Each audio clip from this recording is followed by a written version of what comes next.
श्री गणेशाय नमः। गणेश चतुर्थी व्रत की प्रचलित कथा। एक बार भगवान शंकर स्नान करने के लिए कैलाश पर्वत से भोगावती नामक स्थान पर गए।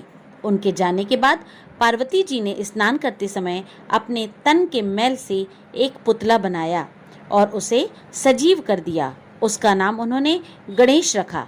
पार्वती जी ने गणेश जी से कहा, हे पुत्र, तुम एक मुगदर लेकर के द्वार पर जाकर पहरा दो। मैं भीतर स्नान कर रही हूँ, इसलिए यह ध्यान रखना कि जब तक मैं स्नान न कर लूँ तब तक तुम किसी को भी भीतर मत आने देना। उधर थोड़ी ही देर बाद भोगावती में स्नान करने के बाद जब भगवान शिव जी वापस आए और घर के अंदर प्रवेश करना चाहा तो गणेश जी ने उन्हें द्वार पर ही रोक दिया। इसे शिव जी ने अपना अपमान समझा और क्रोधित होकर उसका सिर धड़ से अलग करके अंदर चले गए। टेढ़ी भ्रगुटी वाले शिव जी जब अंदर पहुंचे तो पार्वती जी ने उन्हें नाराज देखकर समझा कि भोजन में विलंब के कारण शायद महादेव नाराज हैं।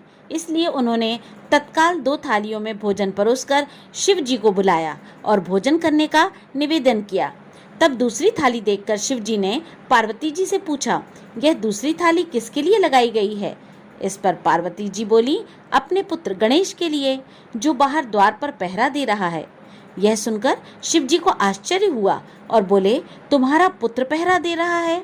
किंतु मैंने तो अपने को रोके जाने पर उसका सिर धड़ से अलग कर उसकी जीवन लीला ही समाप्त कर दी है। यह सुनकर पार्वती जी बहुत दुखी हुई और विलाप करने लगी। उन्होंने शिव जी को पुत्र को पुनर्जीवन देने को कहा। तब पार्वती जी को प्रसन्न करने के लिए भगवान शिव ने एक हाथी के बच्चे का सिर काटकर उस बालक के धड़ से जोड़ दिया। पुत्र गणेश को पुनः जीवित पाकर पार्वती जी बहुत प्रसन्न हुई। उन्होंने पति और पुत्र को भोजन कराकर फिर स्वयं भोजन किया। यह घटना भाद्रपद शुक्ल चतुर्थी को घटित हुई थी, इसलिए यह तिथि पुण्य पर्व के रूप में मनाई जाती है और इसलिए इस दिन से गणेश चतुर्थी व्रत की कथा भी आरंभ होती है। बोलो श्री गणेश भगवान की जय। उमापति महादेव जी की जय।